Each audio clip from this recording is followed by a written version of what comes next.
Montana Territory, 1875.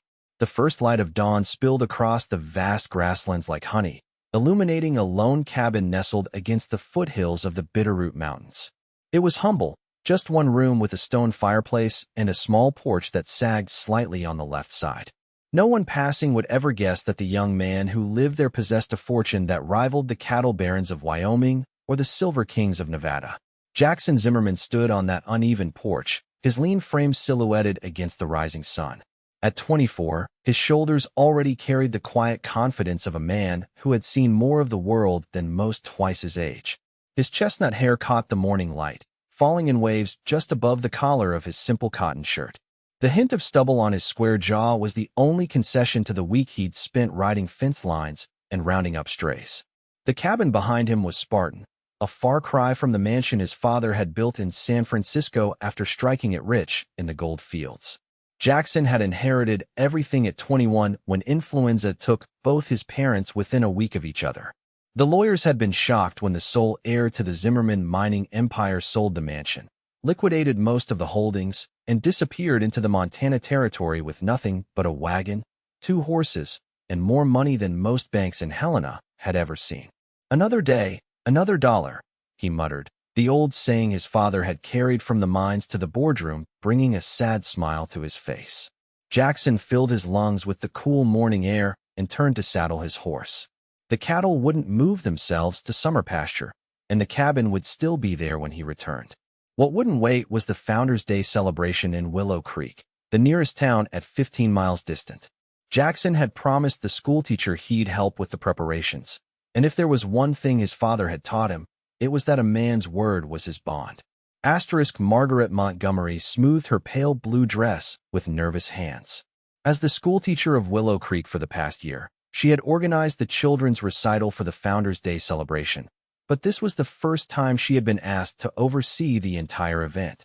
At 22, with flowing auburn hair and eyes the color of spring moss, she had caught the attention of nearly every unmarried man in the county. Some of the married ones, too, though she paid them no mind. "Miss Montgomery," called Mr. Perkins, the town's only banker. "Where would you like these tables set up?"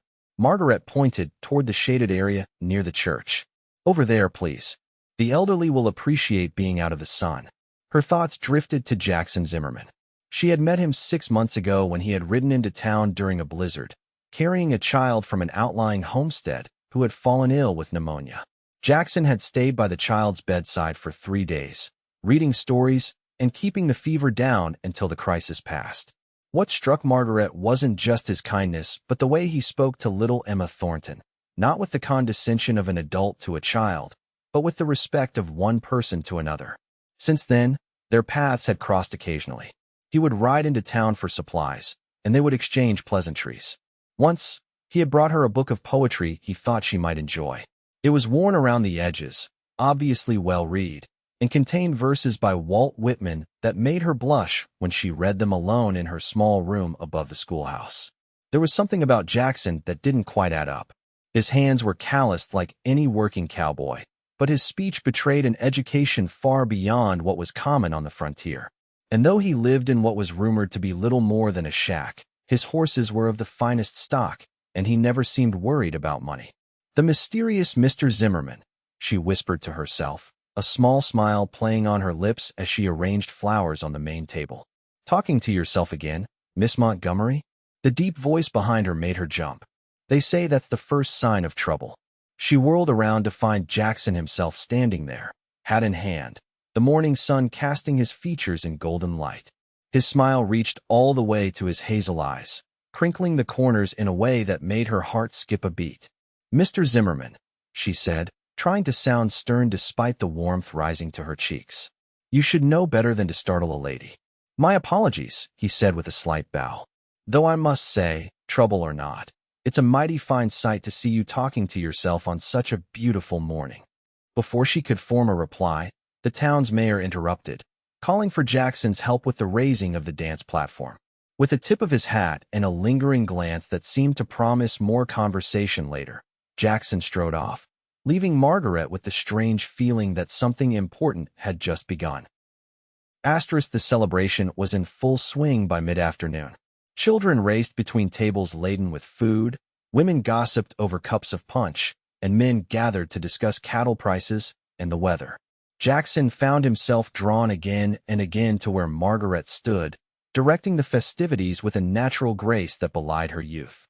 "You've done a fine job here," he said, approaching her as the children's choir finished their performance. "The whole town's talking about it." "Thank you," she replied, a genuine smile lighting her face. "Though I suspect they would have enjoyed themselves even if I'd done nothing at all." "Maybe so," Jackson admitted, "but not with such organization. I've been to cattle drives less well-managed than this celebration." She laughed, the sound like music carried on the prairie wind. "Is that your idea of a compliment, Mr. Zimmerman? Comparing me to a trail boss?" "One of the highest compliments I know," he said seriously, though his eyes twinkled with mirth. They were interrupted by the town's blacksmith, a burly man named Harrington, who had clearly been sampling the homemade cider with enthusiasm. "Zimmerman," he boomed, "when are you going to give up that hermit life and build yourself a proper house? Got half the county wondering what you're hiding out there."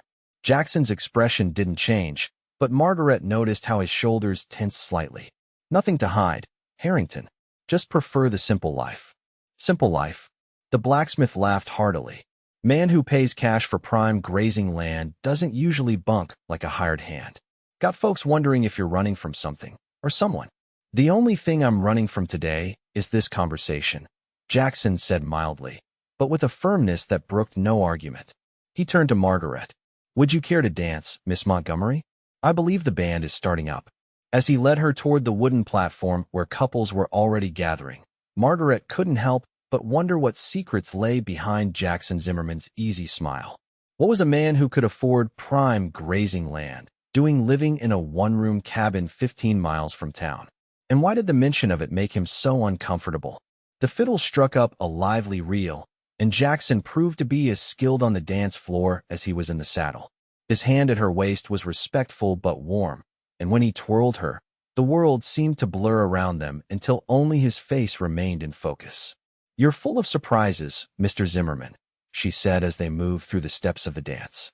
"Where does a cowboy learn to dance like this?" A shadow passed over his face, so quickly she might have imagined it. "My mother insisted. Said a man should know how to move through a ballroom as confidently as he moves through life." "She sounds like a wise woman." "She was," he said simply, and the past tense hung between them like a veil. The music shifted to a slower waltz, and other couples joined them on the floor. As they swayed together under the afternoon sun, Margarette felt something unlock inside her, a door opening to a room she hadn't known existed. It was terrifying and wonderful all at once. "What are you thinking?" Jackson asked, his voice low. "That I'd like to know more about you," she answered honestly. "The real you, not just what people whisper about." He looked at her for a long moment, as if measuring her words against some internal standard. Finally, he nodded. "Come riding with me tomorrow. I'll show you something few people have seen." "Is that proper?" she asked, though the thought of spending time alone with him sent a thrill through her that had nothing to do with propriety. His smile turned mischievous. "We'll take Mrs. Thornton's daughter along as chaperone. Emma's been asking to see where I live anyway." As the music drew to a close, Margarette found herself agreeing before she could second-guess the wisdom of it. Whatever mysteries surrounded Jackson Zimmerman, she was now determined to unravel them, one thread at a time. The next day dawned clear and bright. Jackson arrived at the schoolhouse promptly at 9, leading a gentle mare for Margarette and a small pony for 8-year-old Emma Thornton, who bounced with excitement at the prospect of an adventure. "Mama says I'm to be on my best behavior," Emma announced as Jackson helped her onto the pony, "and that I'm not to ask Mr. Zimmerman too many questions." "Your mother is very wise," Margarette said, accepting Jackson's hand as she mounted her own horse. His touch lingered a moment longer than necessary, and their eyes met in silent acknowledgement of something growing between them. They rode out of town, following a well-worn trail that wound through stands of aspen and pine before opening onto vast meadows where wildflowers nodded in the gentle breeze. Emma chattered happily, pointing out birds and asking about tracks they saw in the dusty trail, despite her mother's admonition. "And this is where you found me when I was sick?" she asked as they crested a ridge overlooking a small valley. "Just about," Jackson confirmed. Your father's homestead is over that next rise. And you carried me all the way to town in the snow?" Her eyes were wide with wonder. "He surely did," Margarette said. "Rode through that blizzard like Paul Revere himself." Jackson looked embarrassed by the comparison. Anyone would have done the same. "But they didn't," Margarette said softly. "You did." They rode in companionable silence after that, with Emma occasionally breaking into song or pointing out cloud shapes.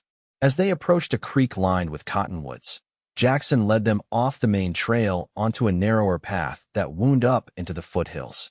"Almost there," he said, glancing back at Margarette with an expression she couldn't quite read, part anticipation, part uncertainty. The trail opened suddenly onto a small plateau, and there stood the cabin, smaller than Margarette had imagined, with a stone chimney and the promised sagging porch. A corral held several horses of exceptional quality, and a small barn stood nearby.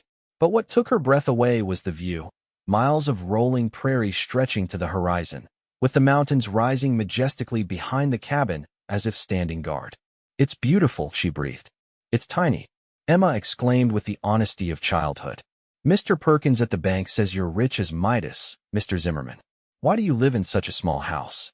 Jackson dismounted and helped Emma down from her pony. "Who says I'm rich as Midas?" "Everybody," Emma said with a dramatic roll of her eyes. "Mama says it's not polite to talk about it, but Papa says you bought the old Henderson place with cash money and didn't even blink at the price." Jackson's mouth twitched with suppressed amusement as he turned to help Margarette from her horse. "And what do you think, Miss Montgomery? Is it improper to ask a man about his finances on your first visit to his home?" "Absolutely," Margarette replied primly, but her eyes danced with laughter. "Almost as improper as living in a cabin that could fit inside my schoolroom when one could apparently afford a mansion." He laughed then, a full, rich sound that echoed off the distant mountains. "Come inside, both of you. I'll make lemonade, and then perhaps I'll explain a few things." The interior of the cabin was as simple as its exterior: a bed in one corner, a table and chairs, a small kitchen area, and bookshelves lining one wall. But everything was of exceptional quality, from the hand-carved furniture to the colorful Navajo rugs on the plank floor. The bookshelves held volumes that would have been at home in the finest libraries of Boston or New York. While Emma explored the cabin with the curiosity of a child, Jackson prepared lemonade from actual lemons, a luxury in Montana, and Margarette examined his book collection.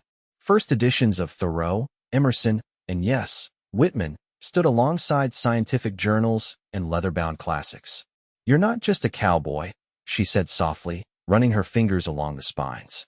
"I never claimed to be just anything," he replied, handing her a glass. "But no, I wasn't born to this life. My father was a 49er who struck it rich in California. He built an empire in mining and railroads, and I was raised to take it over someday." "What happened?" she asked, sensing there was more to the story.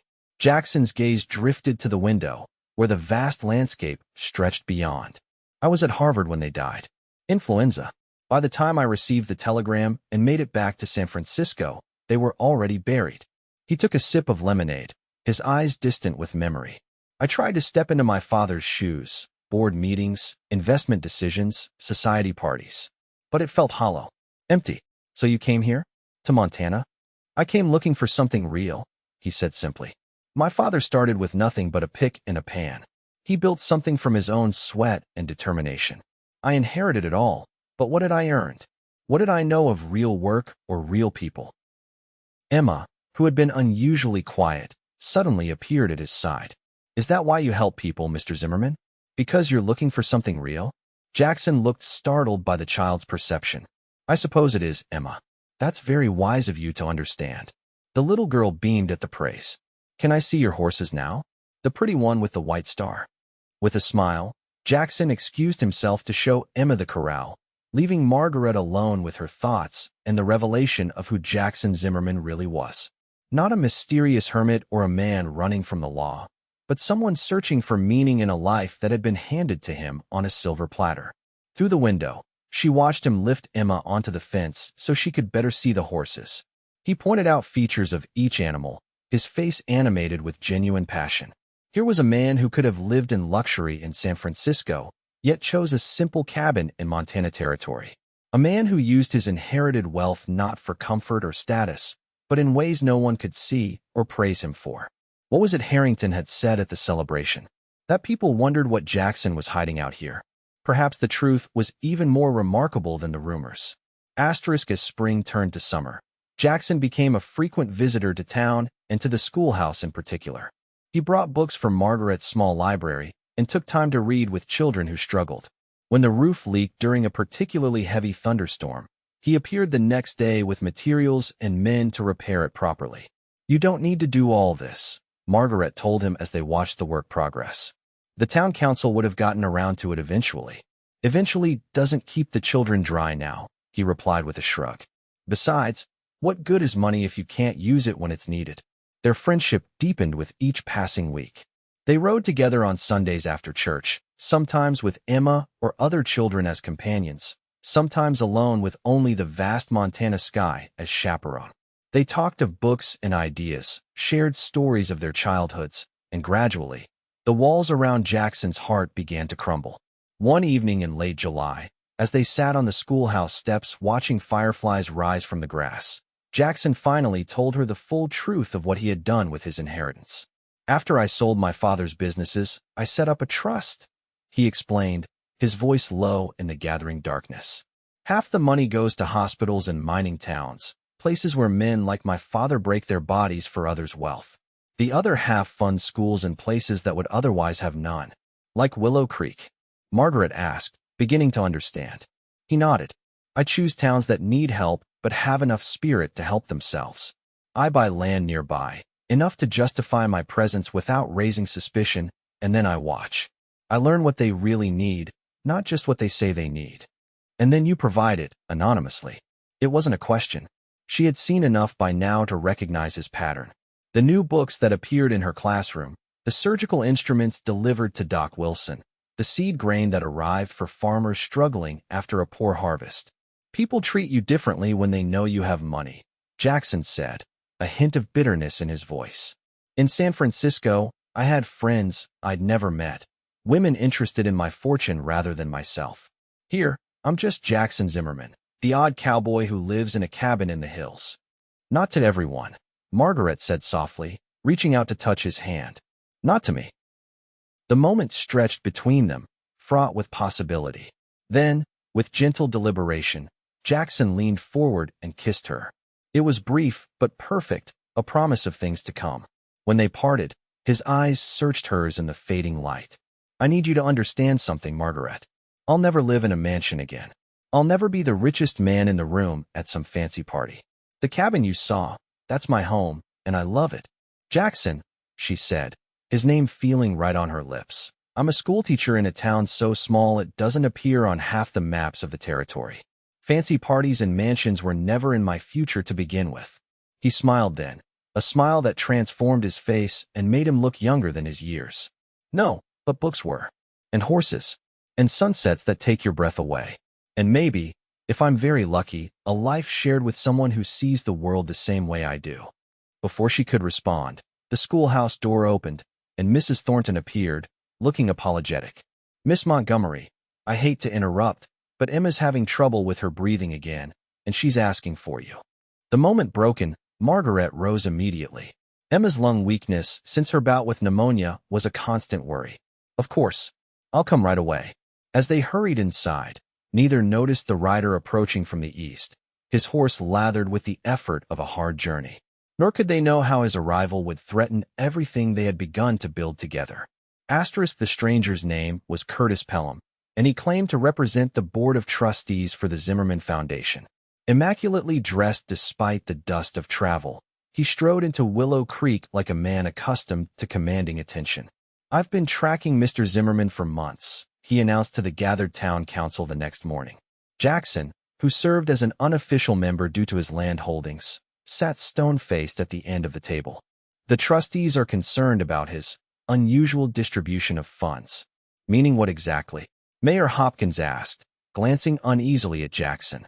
"Meaning, sir, that Mr. Zimmerman has been making unauthorized charitable contributions using money that is technically under the foundation's control." Pelham's smile didn't reach his eyes. While admirable in spirit, perhaps, These actions violate the terms of the trust his father established. Jackson spoke for the first time, his voice controlled but tight with anger. My father established no such restrictions. I created the foundation after his death, with my inheritance, to be used as I see fit. But you transferred legal control to the board, Pelham countered smoothly. And the board feels that your rustic lifestyle and scattered philanthropic impulses are not in keeping with the Zimmerman legacy. The implications hung in the air. Jackson's freedom to use his wealth as he chose was being challenged, and with it, his entire way of life. Word spread through town like wildfire. By midday, everyone knew that Jackson Zimmerman was not just wealthy, but the heir to one of the largest fortunes west of the Mississippi. And they knew that his generosity toward Willow Creek, the donations they had attributed to anonymous benefactors back east, had come from the quiet cowboy who lived in the hills. Margarette found him that afternoon by the creek outside town, skipping stones across the water with mechanical precision. She sat beside him on a fallen log, close enough that their shoulders touched. Everyone's talking, she said after a moment of silence. I imagine they are. Another stone skipped 5 times before sinking. Mrs. Thornton is telling anyone who'll listen how you saved Emma's life and never asked for recognition. Mr. Perkins is recalling how you quietly arranged loans for farmers who lost crops in the drought 2 years ago. Jackson turned to look at her, surprise evident in his expression. They're not angry about being deceived? Margarette laughed softly. Oh, there's some of that too. Sheriff Miller seems particularly put out that you let him buy you drinks at the saloon when you could have bought the whole blamed building. His words, not mine. A reluctant smile tugged at Jackson's lips. I offered to buy rounds plenty of times. Not my fault he's stubborn as a mule. They sat in companionable silence for a few moments, watching the water flow past. What will you do about Pelham? Margarette finally asked. Jackson sighed heavily. I don't know. Legally, he may be right. I set up the foundation in haste, wanted to distance myself from the fortune, make it work for good without my name attached. I may have given the board more power than I realized. Can you fight it? I can try. He picked up another stone, turning it over in his fingers instead of throwing it. But it would mean lawyers, courts, my name in newspapers, everything I came here to avoid. Margarette took his hand, stilling its restless movement. Whatever you decide, you won't face it alone. Not anymore. He looked at her, then with such naked hope and vulnerability that it nearly broke her heart. This man who had carried the weight of an enormous fortune and the responsibility to use it wisely, who had hidden his true self out of fear of being valued only for his money, was finally allowing someone to see him completely. I love you, he said simply. I think I have since you scolded those boys for making fun of little Tommy's stutter on my first day in town. You didn't know I was watching, but I saw how you made them understand without shaming them, how you turned it into a lesson on kindness. I love you too, she replied, the words coming easily now that they were finally spoken. Not because of your money or despite it, but because of who you are, the man who lives in a tiny cabin with books worth more than the building itself, who rides 15 miles to read to a sick child, who fixes leaky roofs and never takes credit. As the sun began to set, casting long shadows across the creek, they walked back to town hand in hand, ready to face whatever came next, together. The showdown with Curtis Pelham came sooner than expected. The next morning, he appeared at the schoolhouse during lessons, flanked by 2 men who looked more like hired guns than business associates. Miss Montgomery, he said with oily charm as he removed his hat. Might I have a word? Margarette glanced at her students, who watched the exchange with undisguised curiosity. Children, please continue with your arithmetic. Mary, you're in charge until I return. Outside, Pelham wasted no time with pleasantries. I understand you've become quite close to Mr. Zimmerman. My personal relationships are hardly your concern, Mr. Pelham, she replied coolly. On the contrary, his smile thinned. Everything involving Jackson Zimmerman is my concern, as it affects the foundation I represent. His infatuation with this town, and with you in particular, has led to some questionable financial decisions. Anger flared in Margarette's chest. If by questionable, you mean generous, compassionate, and transformative, then yes, I suppose it has. Pelham's facade of politeness slipped. Let me be direct, Miss Montgomery. Jackson Zimmerman is the heir to a fortune built by a man who understood power and its proper application. Playing cowboy and secretly funding schools and clinics in backwater towns may satisfy some romantic notion of charity, but it diminishes the legacy his father created. "You didn't know his father?" came Jackson's voice from behind them. He approached on foot, having left his horse at the hitching post down the street. "Neither did I, really, not the man he was before the money. But I know what he told me as a child, that wealth was a responsibility, not a privilege. A responsibility to build, to grow, to expand influence," Pelham countered. "Not to hide in the wilderness giving handouts." Jackson's expression hardened. "My father started with nothing, Mr. Pelham. He never forgot what it was to be hungry, to need help. The board may control the foundation now, but you've overlooked one critical detail." "And what might that be?" Pelham asked with thinly veiled contempt. "I never transferred all of my inheritance to the foundation." Jackson's smile held no warmth. "Only about half. The rest I kept in personal accounts, separate from the foundation's control. The land here, the projects in town, they're funded from my personal fortune, not the foundation's." For the first time, uncertainty flickered across Pelham's face. "That's impossible. We've accounted for all the Zimmerman assets." "Not all of them," Jackson said confidently.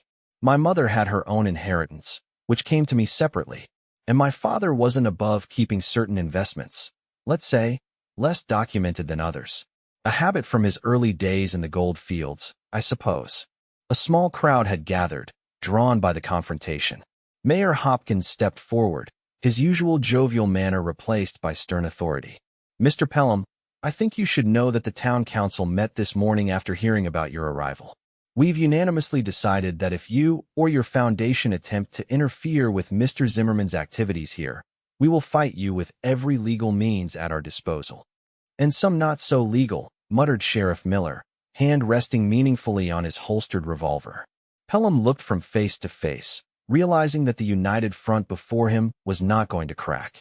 With a final glare at Jackson, he jammed his hat back on his head. "This isn't over, Zimmerman. The board will hear about this." "Tell them whatever you like," Jackson replied evenly. "But also tell them this. I may have left San Francisco, but I didn't forget how to fight for what matters." As Pelham and his men mounted their horses and rode out of town, the gathered crowd erupted in cheers and backslapping. Jackson found himself surrounded by people expressing gratitude for gifts they had only just discovered came from him. The new bell for the church, medicine for Doc Wilson's clinic, books for the school. In the midst of it all, he reached for Margarette's hand, drawing her close. "I'm sorry you were dragged into this." "I'm not," she said firmly. "Though I do have one question. Just one. For now." Her eyes twinkled with mischief. "Was that true about your personal fortune, or was it a bluff to get rid of Pelham?" Jackson's laugh rang out, genuine and relieved. "Let's just say my mother was a very careful woman who didn't entirely trust banks or boards of trustees. She made certain provisions for me that even my father didn't know about." "Clever woman," Margarette said approvingly. "She would have liked you," he replied, his expression growing serious again. "Very much." The autumn of 1875 brought changes to Willow Creek and to Jackson Zimmerman's tiny cabin in the hills. With his secret now public, Jackson no longer needed to hide his philanthropy. He established a proper foundation, with a board comprised of local citizens and chaired by Mayor Hopkins, to manage charitable giving in the region. Curtis Pelham and the San Francisco trustees attempted a legal challenge, but withdrew when confronted with documentation of Jackson's separate inheritance and his right to use it as he saw fit. In the end, a compromise was reached. Jackson would serve as an advisor to the original foundation, guiding its work from afar, while maintaining full control over his personal fortune and the new Willow Creek Foundation. As for the cabin, it remained exactly as it was, though a new building rose nearby. Not a mansion, but a proper schoolhouse built on Jackson's land, where Margarette could teach children from outlying homesteads who lived too far from town for daily travel. They came on Mondays and returned home on Fridays, boarding in simple but comfortable dormitories attached to the school. On a crisp October day, with leaves turning gold and red on the surrounding hills, Jackson and Margarette stood on the porch of his cabin, their cabin now, watching children play in the meadow below the new school. "I still can't believe you did all this," she said, leaning against his shoulder. "Not just the school, but everything. The medical clinic in town, the irrigation project for the farms east of here, the fund for widows and orphans. I can't take it with me, he said simply. And seeing the difference it makes, the real impact on real lives, that's worth more than any mansion or fancy carriage. She turned in his arms, her green eyes serious. You know what amazes me most? Not that you gave away your fortune, but that you did it so quietly, for so long, never seeking recognition or praise. That's the thing about money, he replied, tucking a strand of her auburn hair behind her ear. It can build walls, or it can tear them down. I watched what it did to people in San Francisco, how it changed them, isolated them in gilded cages of their own making. I didn't want that life. And now, she asked, now that everyone knows the millionaire cowboy's secret? He smiled, pulling her closer. Now I have everything I never knew I wanted. Purpose, community, love. The money is just a tool to protect those things. In the distance, Emma Thornton's voice rang out as she organized younger children for a game. The pneumonia that had nearly claimed her life had left her with weakened lungs, but the special treatments Jackson had arranged with doctors in Denver had worked wonders. Now she ran the half-mile from the school to the cabin almost daily, her breathing strong and sure. She's going to be a teacher someday, Margarette predicted, watching the girl with obvious pride. Just like her mother wants. And just like her teacher, Jackson added, pressing a kiss to Margarette's temple. 2 weeks later, they were married in the meadow where the cabin stood, surrounded by the entire population of Willow Creek and many from neighboring communities. Margarette wore a simple white dress with wildflowers in her hair, and Jackson wore a new suit that still couldn't disguise the cowboy in him. Their vows were as straightforward and honest as the life they had chosen, to love and support each other, to use their resources to help others, and to never forget what truly mattered beyond material wealth. As winter settled over Montana territory, the cabin's stone fireplace kept them warm, and the love they shared kept them warmer still. Jackson continued to manage his remaining investments from the small desk by the window, directing funds to communities in need across the West. Margarette divided her time between teaching at the new school and working on plans for similar schools in other isolated areas. And when spring came again, bringing new life to the prairie, they stood together on the porch of their tiny cabin, the millionaire cowboy and his schoolteacher wife, watching the sun rise over the empire they had built. Not an empire of money or power, but one of hope and possibility, of lives changed and communities strengthened. Any regrets? Margarette asked, her hand resting on the slight swell of her belly where their first child grew.